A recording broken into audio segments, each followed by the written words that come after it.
নমস্কার, জ্যোতিষ দর্পণ অনুষ্ঠানে আপনাদের সকলকে জানাই আরো একবার স্বাগত। আর আজকের জ্যোতিষ দর্পণ অনুষ্ঠান মানেই আপনারা জানেন আমরা প্রথমেই আলোচনা করি সাপ্তাহিক রাশিফল নিয়ে, এবং তারপরেই থাকে কিন্তু জ্যোতিষ গুরু থেকে একটি বিশেষ টোটকা, যা কিন্তু আমাদের দৈনন্দিন জীবনে বা আমাদের জীবনচক্রে ভীষণভাবে কাজে লাগে। প্রথমেই স্বাগত জানাবো, আমাদের সঙ্গে রয়েছেন জ্যোতিষ শ্রেষ্ঠ শ্রী সঞ্জয় শাস্ত্রী মহাশয়কে। জ্যোতিষ গুরুকে অনেক অনেক স্বাগত আমাদের স্টুডিওতে আসার জন্য। এবং জ্যোতিষ গুরুর থেকেই জানবো 12টা রাশির জাতক জাতিকাদের 9 ফেব্রুয়ারি থেকে 15 ফেব্রুয়ারি পর্যন্ত সময়টা কেমন যাবে। প্রথমেই আসি মেষ রাশির জাতক এবং জাতিকাদের কথায়।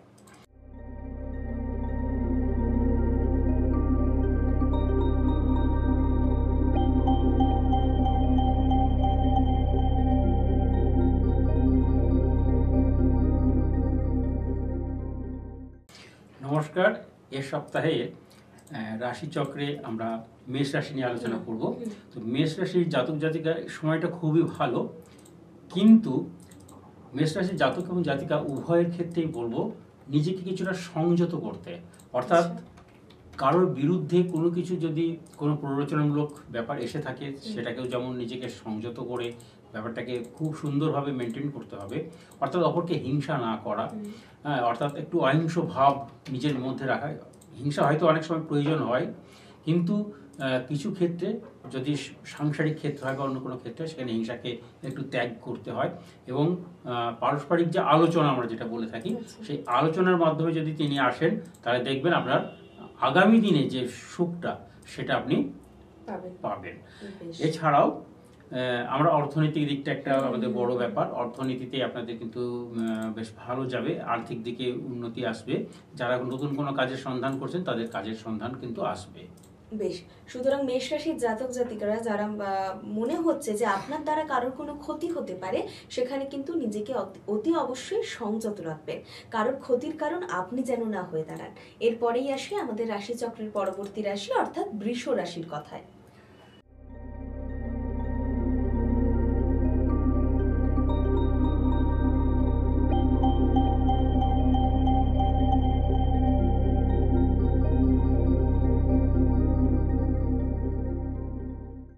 বৃষ রাশির জাতক এবং জাতিকা উভয়ের ক্ষেত্রেই বলি, যারা কিনা আর্থিক দিক থেকে অনেক টাকা কোথাও ইনভেস্ট করেছেন, সেক্ষেত্রে বলবো, অর্থাৎ লক্ষ লক্ষ টাকা যারা ইনভেস্ট করেছেন, খুব বড় বড় এতে যারা ইনভেস্ট করেছেন স্টক মার্কেট বা ওই ধরনের জায়গায়, সেক্ষেত্রে আমি বলবো আপনারা কিন্তু খুব লাভবান হবেন এ সপ্তাহে। এবং আপনাদের মার্কেট থেকে যে উদ্বৃত্ত আসার কথা, অর্থাৎ লভ্যাংশ আসার কথা, এই ধরনের আর্থিক দিকটা থেকে কিন্তু আপনারা ভীষণভাবে উন্নতি লাভ করবেন।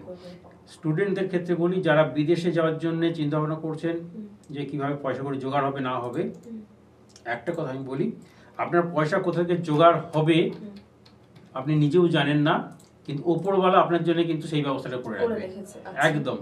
এবং আপনার কিন্তু বিদেশ যাত্রা এই সপ্তাহে হবেই, এই ব্যাপারে আপনি নিশ্চিত জেনে রাখুন। কারণ যারা এই ধরনের মানে রেডি করে রেখেছেন যাওয়ার জন্য, সে যাওয়াটা হবে, দুশ্চিন্তার কোনো কারণ নেই। সুতরাং বৃষ রাশির জাতক জাতিকাদের জন্য কিন্তু এই সময়টা বেশ ভালো যাচ্ছে। আর যারা শেয়ার মার্কেট বা ওই ধরনের বড় বড় জায়গায় ইনভেস্ট করে রেখেছেন তাদের জন্য কিন্তু বেশ মুনাফা অর্জনের সময় 9 ফেব্রুয়ারি থেকে 15 ফেব্রুয়ারি এই সময়টা। এরপরে আসি আমাদের রাশিচক্রের পরবর্তী রাশি, অর্থাৎ মিথুন রাশির কথায়।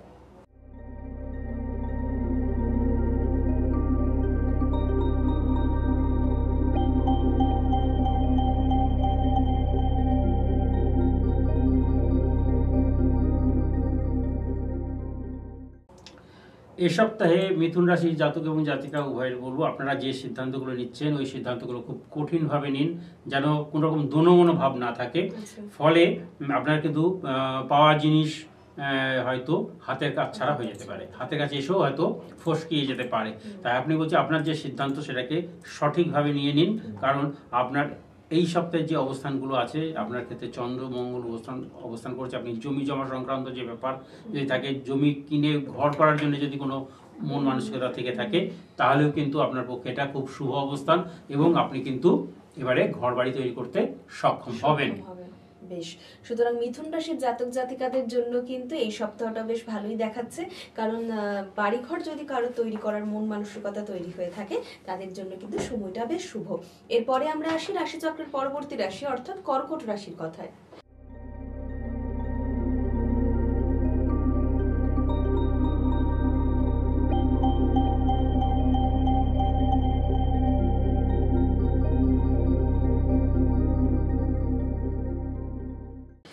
কর্কট রাশির জাতক এবং জাতিকা উভয় ক্ষেত্রেই বলবো যে আপনারা যদি মনে করেন যে আপনারা কোনো ভালো একটা দেশের জন্য কিছু করবেন, অর্থাৎ দেশের প্রশাসনিক বিভাগে আপনারা যোগদান করবেন, তাহলে দেশের আর্মি, নেভি বা ইন্ডিয়ান এয়ারফোর্সে আপনারা কিন্তু যেতে পারেন, এবং সেখানে যদি আপনাদের কোনো অ্যাপ্লিকেশন এসে থেকে থাকে সেখানে পরীক্ষা দিন, খুব ভালোভাবে আপনাদের কিন্তু এই চাকরির যোগাযোগটা আসছে, এবং দেশ এবং দেশের যে প্রতি যে গভীর আত্মিক যে যোগটা আপনাদের সেটা আরো গভীরভাবে জোরালো হবে, এবং সেভাবে আপনারা এগিয়ে যেতে পারবেন।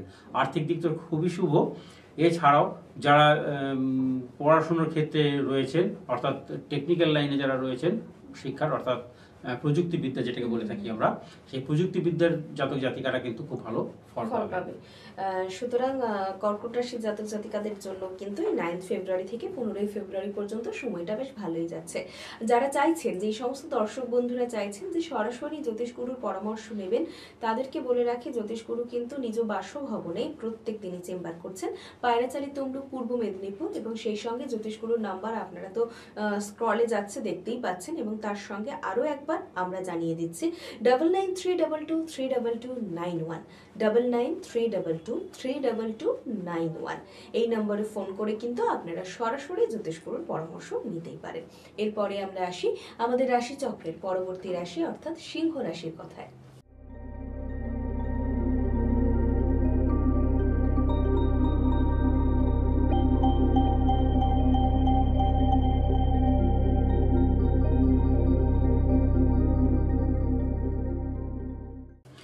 সিংহ রাশির জাতক এবং জাতিকা উভয়ের ক্ষেত্রেই বলছি, এ সপ্তাহে আপনাদের অবস্থানটা বেশ শুভ। বৈবাহিক ক্ষেত্রে যারা মানে বিবাহের জন্য যারা সব করে রেখেছেন আর কি, যে ঠিকঠাক হচ্ছে, তাদের কিন্তু বিবাহযোগটা রয়েছে এবং বিবাহযোগ শুভ, এবং কোনো রকম ঝুট ঝামেলা আসবে না, খুব স্মুথলি আপনাদের পারিবারিক সম্পর্কগুলো তৈরি হবে এবং নতুন আত্মীয় স্বজন পাবেন। এই ক্ষেত্রগুলো শুভ রয়েছে ভীষণভাবে। আর্থিক দিকটাও ভীষণভাবে শুভ। সুতরাং সিংহ রাশির জন্য যাদের মনে হচ্ছে যে বিবাহের যোগ তৈরি হচ্ছে, তাদের জন্য কিন্তু এই সময়টা খুব ভালো, সময়টাকে কাজে লাগান। এরপরে আমরা আসি আমাদের রাশিচক্রের পরবর্তী রাশি অর্থাৎ কন্যা রাশির কথায়।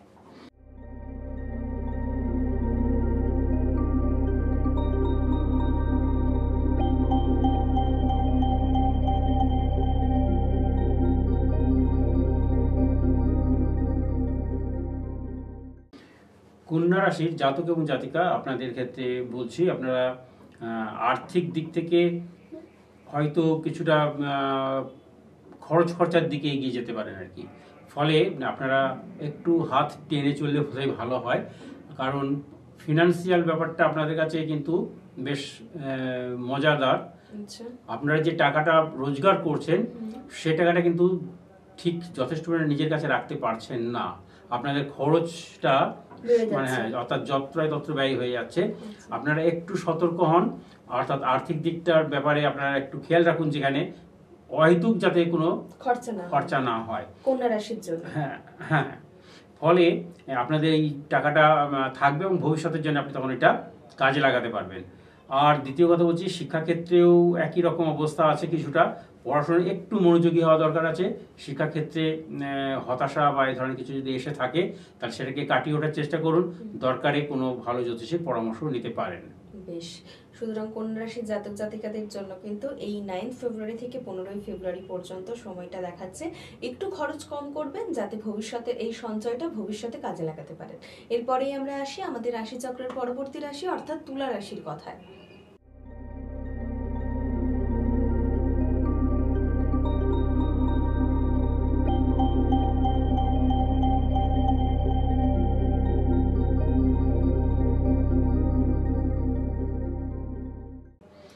তুলা রাশির জাতক এবং জাতিকা উভয়ের ক্ষেত্রে বলি, মানসিক চাপটা একটু বেশি হয়তো আছে, অর্থাৎ সন্তান নিয়ে আপনাদের যে টেনশন সেটাই চলছে বলতে পারা যায়। আর সন্তানের শিক্ষাক্ষেত্র বা অন্যান্য ব্যাপার নিয়ে আপনারা খুব বেশি দুশ্চিন্তা না করে তার সহায়ক হন এবং সন্তান কি চাইছে সেই জায়গাটার দিকে আপনারা একটু বেশি নজর দিন। এটাতে আপনার পারিবারিক দিকটাও ভালো হবে। আর্থিক দিক বেশ শুভ, যেটা কন্ট্রাক্টারি বলে থাকে, একটা ঠিকাদারি ব্যবসা বা ওই ধরনের যে কাজগুলো আছে, এই ধরনের কাজগুলোর সঙ্গে যারা যুক্ত আছেন তাদের ক্ষেত্রে কিন্তু আর্থিক ক্ষেত্র বেশ ভালো। সুতরাং তুলা রাশির জাতক জাতিকাদের ক্ষেত্রেও কিন্তু 9 ফেব্রুয়ারি থেকে 15 ফেব্রুয়ারি পর্যন্ত সময়টা বেশ ভালোই যাচ্ছে। এরপরে আমরা আসি আমাদের রাশি চক্রের পরবর্তী রাশি অর্থাৎ বৃশ্চিক রাশির কথায়।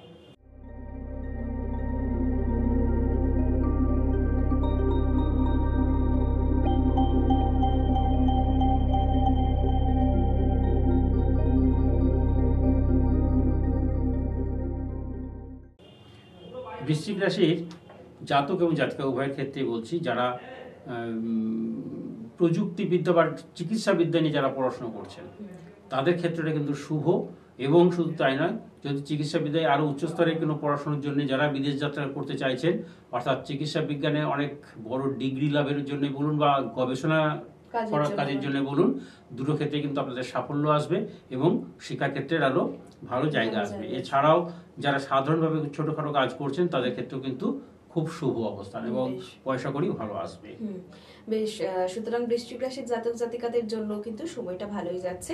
এবং যারা চাইছেন যে জ্যোতিষগুরুর সঙ্গে সরাসরি পরামর্শ করতে, তাদেরকে বলে রাখি জ্যোতিষগুরুর নাম্বার 9932232291। এই নম্বরে তো ফোন করবেন অতি অবশ্যই। এবং তার সঙ্গে যারা চাইছেন সরাসরি একেবারে নিজের জন্মছক নিয়ে জ্যোতিষগুরুর সঙ্গে পরামর্শ নেবেন, তাদেরকে বলি জ্যোতিষগুরু কিন্তু নিজ বাসভবনে প্রত্যেক দিনই চেম্বার করছেন, পায়রাচালি তমলুক, পূর্ব মেদিনীপুরে। এরপরে আমরা আসি আমাদের রাশি চক্রের পরবর্তী রাশি অর্থাৎ ধনু রাশির কথায়।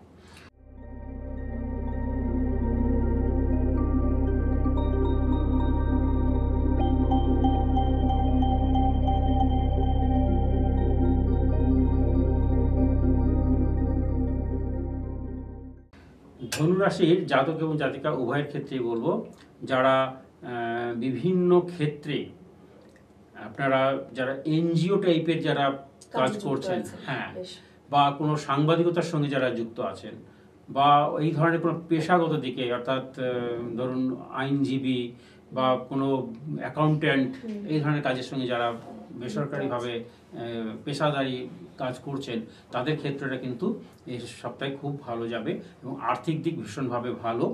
যারা পড়াশোনা নিয়ে করছেন তাদের ক্ষেত্রটাও কিন্তু ভালো রেজাল্ট আসবে।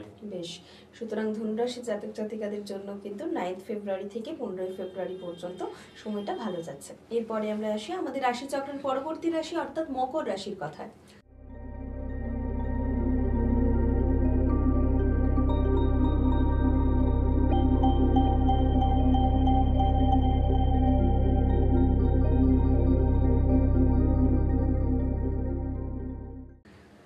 মকর রাশির জাতক এবং জাতিকা উভয়ের ক্ষেত্রেই বলছি, আপনারা যারা সাংবাদিকতা করেন বা কোনো শিক্ষাক্ষেত্রে প্রফেসর বা স্কুল টিচার হিসেবে আছেন, যারা ভাষাবিদ হিসেবে আছেন বা বাংলা ভাষায় বা অন্য যে কোনো ভাষা চর্চা করছেন, ভাষা এবং সঙ্গে কোনো লিটারেচারের সঙ্গে যুক্ত, সাহিত্যকর্মের সঙ্গে যুক্ত, সেই সব যারা ব্যক্তি, তাদের ক্ষেত্রে বলবো জাতক উভয়েরই, তারা কিন্তু ভীষণভাবে একটা এনজয় করবেন, একটা জীবন এনজয় করবেন, যে জীবনটাতে আপনি হয়তো হঠাৎ করে পাওয়ার মতন একটা জায়গা, অর্থাৎ কোনো জায়গা থেকে মান সম্মান যশ এবং প্রতিষ্ঠা এই লেখা কলমের দ্বারা যে লেখা আপনাদের সেই লেখায় আসতে পারে, ফলে আপনারা কিন্তু বেশ ভালো একটা জায়গা তৈরি হচ্ছে পাবেন। বেশ, সুতরাং মকর রাশির জাতক জাতিকারা যারা সাহিত্য চর্চার সঙ্গে যুক্ত রয়েছেন তাদের জন্য কিন্তু এই সময়টা ভালোই যাচ্ছে। এরপরে আমরা আসি আমাদের রাশি চক্রের পরবর্তী রাশি অর্থাৎ কুম্ভ রাশির কথায়।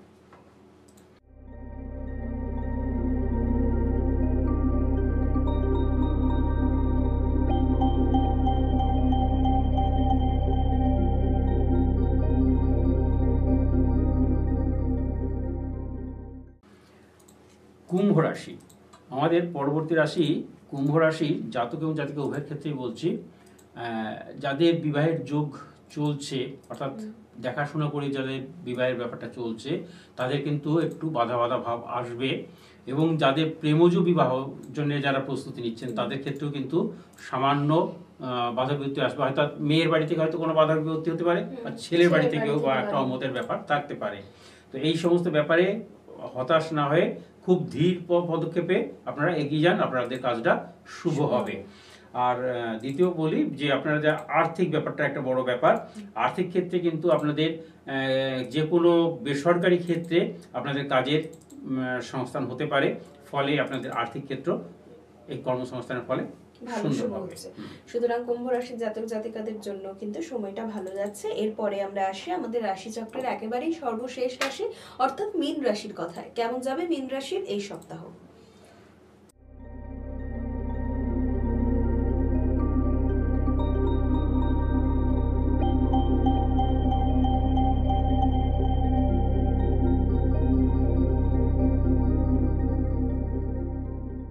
এবারে আমাদের শেষ রাশির কথাতে বলি মীন রাশি। এই মীন রাশির জাতক এবং জাতিকা উভয়ের ক্ষেত্রে বলি, প্রেমজ হোক বা দেখাশোনা করে হোক, নেগোসিয়েশন করেই হোক, সেটা কিন্তু বিবাহটা আপনাদের খুব সুন্দরভাবে হবে এবং নতুন কুটুম্ব পাওয়া, যেটাকে বলে থাকি নতুন কুটুম্ব, সেটা আপনারা পাবেন। কারো কারো ঘরে হয়তো এই সময়টা যেটা চলছে নবজাতক আসার সম্ভাবনা রয়েছে, এবং এ সপ্তাহে নবজাতকের মুখ দেখে আপনাদের যে আনন্দ, যে ফিলিংসটা, সেটা অনেকখানি একটা বেড়ে যাবে। অর্থাৎ পুরো পরিবারের ভিতরে আপনাদের একটা আনন্দের বার্তা ছড়িয়ে পড়বে। আর্থিক দিক থেকেও কিন্তু এই সময়টাতে আপনাদের কিন্তু ভীষণভাবে একটা উন্নতির ধাপ প্রথম এগিয়ে আসবে। অর্থাৎ একজন আমাদের বলে থাকি যে আমার অমুক সন্তানটা হওয়ার জন্য আমার উন্নতি হয়েছে, এই যে কথাগুলো বলে থাকি, আপনাদের এই সপ্তাহে যাদের এই সন্তানরা ঘরে আসছেন তারা কিন্তু খুব লক্ষ্মীমন্ত হবেন। অর্থাৎ তিনি আসার ফলে পারিবারিক যে আয় সম্পদ এবং লক্ষ্মী ভাব যেটা, সেটা কিন্তু বেড়ে যাবে। সুতরাং মীন রাশির জাতক জাতিকাদের জন্য কিন্তু এই সময়টা বেশ ভালো।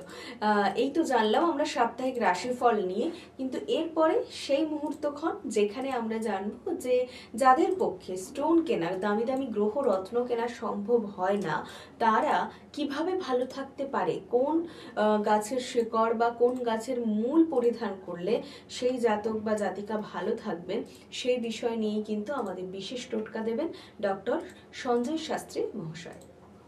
হ্যাঁ, নমস্কার আপনাদের। এবারে নেক্সট যেটা আমরা বলে থাকি যে আমাদের কোন স্টোনটা পড়লে কি ধরনের কাজ হয়ে থাকবে, আজকে আমরা হীরক নিয়ে কথা বলবো। অর্থাৎ সবচেয়ে দামি স্টোনের মধ্যে এটা একটা, অর্থাৎ দামি পাথর।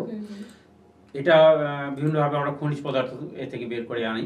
তো এই হীরক একটা কিন্তু বিষাক্ত পদার্থ, প্রথমেই বলি, কারণ এই হীরের যে কষটা বের হয় সেটা থেকে মেডিসিন তৈরি হয়, এবং এক সময়ে ওই হীরের এই কষ দিয়ে কিন্তু মানুষকে হত্যা করা হতো। অর্থাৎ আমরা সেইটার জন্য আমরা হীরেকে কিন্তু আরেকটা নাম জহর, জহর মানেই বিষ। তো এই হীরে আমরা যখন ধারণ করি সেটা অবশ্য শোধন করে নেওয়া হয়। তো হীরের যত গ্লেজ বের করা যাবে, অর্থাৎ যত সূক্ষ্ম করে কাটিংটা হবে, এই কাটিং এর উপরেই কিন্তু হীরের দাম হয়। অর্থাৎ এই হীরে আপনি যদি ব্যবহার করেন, হীরে আবার 2-3 রকমের হয়। আবার অনেকে আবার হীরের স্ত্রী পুরুষের ভাগ করেন। আমরা স্ত্রী পুরুষ ভাগ না করলেও কালারটা ভাগ করি। একটা ইউলিস টাইপ আসে, একটা একদম ফিট সাদা আসে, একটা ব্লুইস, হালকা ব্লুইস মতন একটু আসে। তো এই হীরের মধ্যে যারা সন্তান হচ্ছে না বা পুরুষ সন্তান চাইছেন, তাদের জন্য ব্লুইস যে হীরেটা আমরা সেটা নেওয়ার জন্য বলি। যারা কন্যা সন্তান চাইছে তাদের জন্য আমরা ইউলিসটা বলে থাকি। তো হীরে কিন্তু খুব সহজলভ্য নয়, এটা খুব দামি একটা পাথর, যেটা খুব সাধারণের ক্রয়ের পক্ষে সম্ভব নয়। তো এক্ষেত্রে আমরা বলবো দ্বিতীয় ক্ষেত্রে যেটা রয়েছে সেটাকে আমরা বলি এর রেমেডি হিসেবে জারকান। জারকানটা হচ্ছে হীরেরই একটা জিনিস, ওটাও খনিজ পদার্থ, কিন্তু ব্যাপারটা হচ্ছে ওটাই এক সময় হীরে হবে যেটা আরো কোটি বছর সময় লাগবে। হ্যাঁ, কারণ ওইটা আরো রেকটিফাই হয়ে হয়ে হয়ে পৃথিবীর ভিতরে থেকে ওই টেম্পারেচার থেকে ওই জিনিসটা হিরেতে পরিণত হয়। কিন্তু ওটা তার আগেই যখন তুলা হয়ে যাচ্ছে মাটি থেকে, সেটা কিন্তু আর হিরে থাকছে না, অর্থাৎ হিরের মতো অত দামি হয়ে উঠছে না, কিন্তু ওটাতেও কিছুটা হলেও কাজ করে, সেই জন্য জারকানটাও ব্যবহার করা হয়। অনেকে এডি ব্যবহার করেন, অর্থাৎ কৃত্রিম একটা এই ধরনের পাথর, এটা অতটা কার্যকরী নয়। আমি এবারে বলবো যে এর থেকেও সস্তায় যদি কিছু করা যায়, সেটা হচ্ছে কি না, জড়িবুটি বা গাছগাছড়া। আমরা গাছগাছড়া হিসেবে রামবাসকের মূল এটা আমরা ব্যবহার করতে পারি। রামবাসকের মূল এই 1-1.5 ইঞ্চি মতন, ওটা এখন যে কোনো ওই যারা গাছের শিকড় বিক্রি করে ওদের কাছে গেলেই কাঁচা মূলটা দেবে, এবং ওই কাঁচা মূলটা আপনি 1 সপ্তাহ ধারণ করবেন এবং পরের সপ্তাহে ফেলে দিয়ে সেটা আবার নতুন করে ধারণ করতে হবে। অর্থাৎ ওর মানে টাইম হচ্ছে 1 সপ্তাহ। ওই 1 সপ্তাহের মধ্যে আপনাকে কিন্তু ওটা বারবার চেঞ্জ করতে হবে, আপনি কিন্তু তাহলে যে হিরের যে রেজাল্ট সেটা পাবেন। বেশ, সুতরাং রামবাসকের মূল কিন্তু যদি নিতে চান বা আপনারা যারা চাইছেন যে আপনার পক্ষে হয়তো হিরে কেনাটা সম্ভব হচ্ছে না, যেহেতু একটা এক্সপেন্সিভ একটা রত্ন ওটা, তো আপনারা সেক্ষেত্রে কিন্তু অতি অবশ্যই জ্যোতিষগুরুর সঙ্গে পরামর্শ করুন, কারণ জ্যোতিষগুরু কিন্তু নিজে এই ধরনের এই শেকড় বা এই গাছগাছড়াগুলি উনি নিজেই প্রেসক্রাইব করেন, এবং সেই অনুযায়ী কিন্তু আপনাদের জন্ম ছক দেখা অতি অবশ্যই প্রয়োজনীয়। অনেকে হয়তো ভাবছেন যে এই যে আজকের যে অনুষ্ঠান, সেই অনুষ্ঠান দেখে আপনার মনে হচ্ছে যে আমি এটা পড়ে ফেলবো, এই গাছগাছড়াটা নিয়ে ফেলবো, অমুক জায়গা থেকে পাওয়া যাচ্ছে, এই ভুলটা কিন্তু করবেন না। অতি অবশ্যই আপনার জন্মছক অনুযায়ী জ্যোতিষগুরু কিন্তু আপনাকে প্রেসক্রাইব করে দেবেন যে আপনার জন্য কোন রত্নটা নিলে ঠিক হবে বা কোন গাছগাছড়ার মূল বা শেকড় যাই বলি না কেন সেটা নিলে শুভ হবে। এটা আমরা বারবার ধরেই বলে দিই আপনাদেরকে, কারণ আপনারা অনেকেই জানতে চান যে আমার এইটা খারাপ আছে, সুতরাং আমি এইটা যদি নিয়ে নিতে পারি। হ্যাঁ, এই কোয়ারিজ আমাদের ফোনে অনেকবার এসেছে যে জ্যোতিষগুরুকে এইভাবে দেবেন নাকি, সেই কারণের জন্য এটা আপনাদেরকে বারবার বলে দেওয়া। সুতরাং আজ তো এই পর্যন্তই, তবে কথা দিচ্ছি আগামী সপ্তাহে আরো অনেক ভালো ভালো বিষয় নিয়ে আপনাদের সামনে হাজির হব। আপনারা ততদিন সকলে ভালো থাকুন, সুস্থ থাকুন, আপনাদেরকে কৃতজ্ঞতা জানিয়ে এবং সেই সঙ্গে জ্যোতিষগুরুকে আরো একবার কৃতজ্ঞতা জানিয়ে শেষ করছি আমাদের আজকের অনুষ্ঠান। নমস্কার।